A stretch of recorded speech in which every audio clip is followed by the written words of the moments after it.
Welcome to Take 5, your 5-minute inspirational message from Solid Rock Drogheda. Have you ever heard of a game called Chinese Whispers?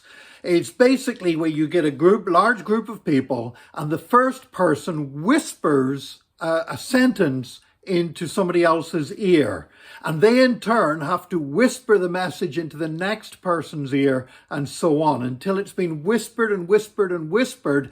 And the idea is that by the time you get to the end, the message has usually changed considerably from people whispering it and other people mishearing what it was that they whispered.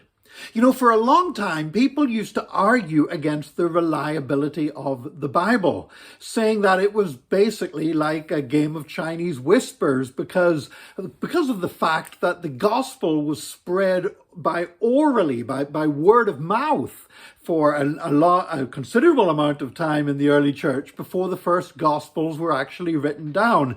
But then also the fact that scribes would recopy the scriptures again and again and again, so that what you ended up with in your hands were copies of copies of copies, and so on. And so the idea was, people said, oh, you know what, it's got to have been twisted, it's got to have been corrupted. You cannot rely on the Bible, on the words being an accurate recording of those first manuscripts or the first preaching of the gospel. And a lot of people found that very convincing. Now, actually, it doesn't hold up to examination. Today, anthropologists know much more about how oral history is transmitted. And what they've discovered is this, that in groups of people where they tell history by word of mouth and transmit it from generation to generation, it's often told in a crowd of people where everybody knows the story.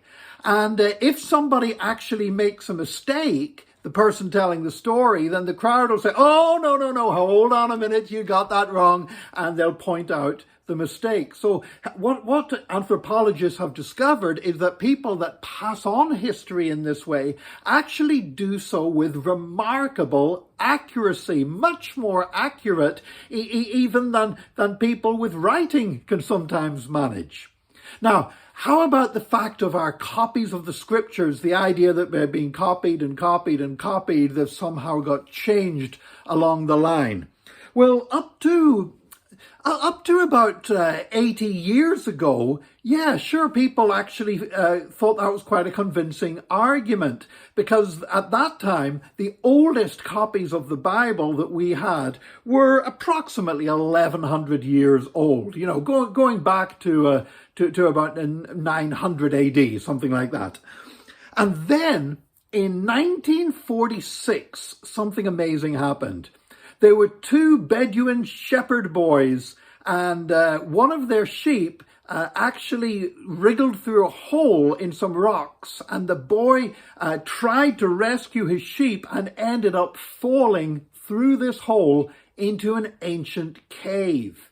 And in that ancient cave, he found a lot of clay pots with, and when he opened the clay pots up, there were these old ancient manuscripts inside.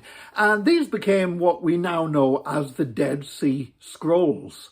But they made an amazing discovery that there, contained in these pots, were nearly all the books of the Old Testament.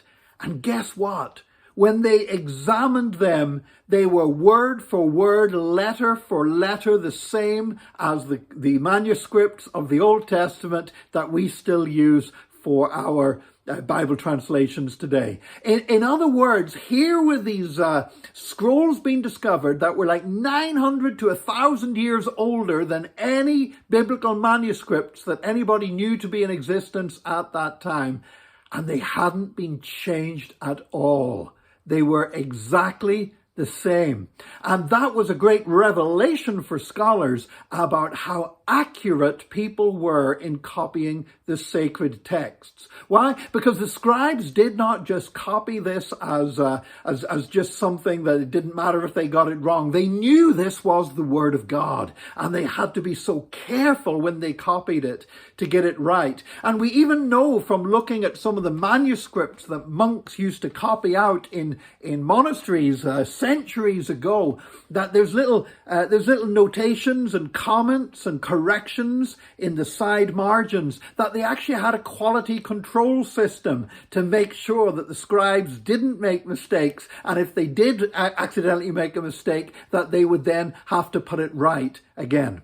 Now, these discoveries are only comparatively recently compared to the history of the Christian church, but they've enabled us to know that when we say that we can be sure and certain about the reliability of the Word of God, that it's been authentically transmitted down through the centuries, that is not an empty boast. It is borne out by history, it's borne out by anthropology as well, and the way in which human beings transmit information that they believe to be spiritually important. So we can with confidence turn to our Bibles today, knowing that it's not the product of some game of Chinese whispers, but it's actually been copied with amazing accuracy down through the generations. And that's why we can have confidence in the Bible as the Word of God. And I would encourage you today, don't just believe that the Bible is the Word of God, don't just have confidence in it as the Word of God,